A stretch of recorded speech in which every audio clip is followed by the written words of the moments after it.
'Triple R' తర్వాత చూసుకున్నట్లయితే మన 'రామ్ చరణ్' అయితే 'ఆచార్య' మూవీతోనైతే మన ముందుకైతే రావడం అయితే జరిగింది.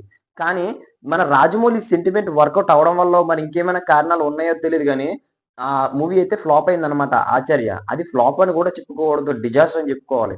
సో, ఆ తర్వాత మూవీ వస్తుందంటే 'రాజమౌళి' మూవీ చేసిన తర్వాత అతని నుంచి వచ్చిన అప్‌కమింగ్ మూవీ మాత్రమే ఫ్లాప్ అవుతుంది అనే విధంగా మాట్లాడుకున్న ప్రతి ఒక్కరు గూడా ఇప్పుడు ఇంకో సెంటిమెంట్ గూడా ఇది పట్టాలెక్కిస్తున్నారన్నమాట.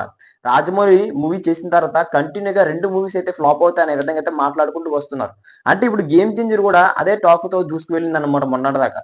గతంలో చూసుకున్నట్లయితే ఈ మూవీ మీద భారీ ఎక్స్‌పెక్టేషన్స్ అయితే ఉన్నాయి. మన 'దిల్ రాజు' గారు మొట్టమొదటిసారిగా పాన్ ఇండియా మూవీకైతే బడ్జెట్ డబ్బులు పెట్టుకోవడం అయితే జరిగిందన్నమాట. ప్రొడ్యూస్ చేయడం అయితే జరిగింది.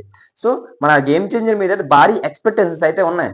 కానీ రిలీజ్ అయిన రోజు దగ్గర నుంచి మిక్స్డ్ టాక్‌తో తెచ్చుకొనైతే సినిమా మొత్తం గూడా వేరే లెవెల్‌లోనైతే ఒక నెగెటివ్ టాక్‌లోకి వెళ్ళిపోయింది అని చెప్పడంలోనైతే ఎటువంటి సందేహం లేదు.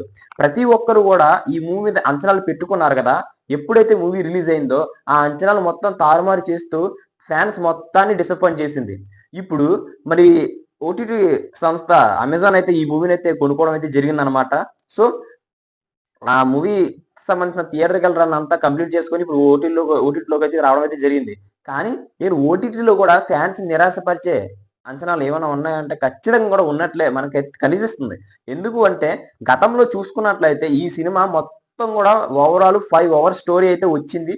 ఆల్రెడీ 5 అవర్స్ మూవీ అయితే రావడం జరిగింది. షూట్ అయితే కంప్లీట్ అవ్వడం అయితే జరిగింది. కానీ మూవీలో థియేటర్‌లో అంత 5 అవర్స్ రిలీజ్ చేయలేం గనక అలా టెంప్ట్ చేసుకుంటూ అయితే రావడం అయితే జరిగింది.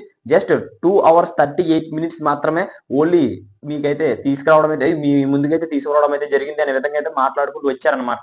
ఇప్పుడు పోనీ ఆ విధంగా జరిగింది థియేటర్‌లో అనగా మరి అంత ఎక్కువ ఉండకూడదనేసి ఆమె కట్ చేశారేమో అనుకున్న ప్రతి ఫ్యాన్స్ కూడా ఇప్పుడు ఓటీటీలోకైనా సరే రీవర్షన్ ఏమైనా యాడ్ చేస్తారేమో అనుకున్నారు. కానీ ఇక్కడ కూడా రీవర్షన్ అయితే యాడ్ చేయట్లేదు. జస్ట్ 2 అవర్స్ 38 మినిట్స్ మాత్రమే ఓటీటీలోకి అయితే రిలీజ్ చేయడం అయితే జరిగిందనమాట. దీన్ని బట్టి చూసుకున్నట్లయితే ఫ్యాన్స్ మొత్తం కూడా డిసప్పాయింట్ అయ్యారు. అసలు ఏమనుకుంటున్నారు? అదే విధంగా 'పుష్ప 2' అయితే గతంలోనే నార్మల్ మూవీ వచ్చింది. 'పుష్ప 2' నార్మల్ వచ్చింది. తర్వాత రీలోడ్ వెర్షన్ కూడా వచ్చిందనమాట. ఆ మూవీ ఏ విధంగా ఆడిందో కొంతమందికి తెలుసు. ఇప్పుడు కూడా బాలీవుడ్‌లోనే ఇంచుమించు 50 లక్షల నుంచి 60 లక్షల వరకు షేర్ అయితే అందుకుంటుంది. సో, అదే మరి రీవర్షన్ అయితే ఓటీటీలోనైతే నెట్‌ఫ్లిక్స్‌లోనైతే రిలీజ్ చేయడం అయితే జరిగిందనమాట. అది కూడా రీవర్షన్. సో, మరి ఎందుకు 'గేమ్ చేంజర్' ఆ విధంగా చెయ్యలేదు అంటే మనకైతే తెలీదనమాట. దీని నుంచి మూవీ టీమ్ కూడా ఎటువంటి న్యూస్ కూడా ఇవ్వలేదు. మరి మీరేమనుకుంటున్నారు? మరి ఇలాంటి మరిన్ని అప్డేట్స్ మీకు కావాలనుకుంటే మన ఛానెల్ సబ్స్క్రైబ్ చేసుకొని బెల్ ఐకాన్ అయితే క్లిక్ చేసుకోండి.